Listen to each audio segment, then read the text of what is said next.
It's day 2 and I'm happy to report that we were finally able to replace all of the locks.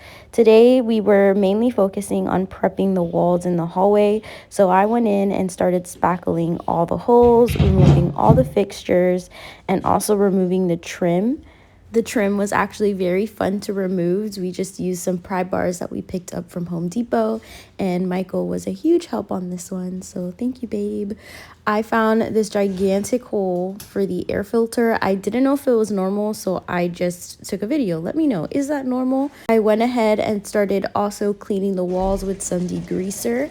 I first wiped down the wall with a Swiffer, and then I went in with a degreaser with a brush, and then wiped down everything with a wet paper towel. I also covered up all the floors to protect it from painting, and Michael decided to use some joint compound to fix the huge holes we made with the pry bar.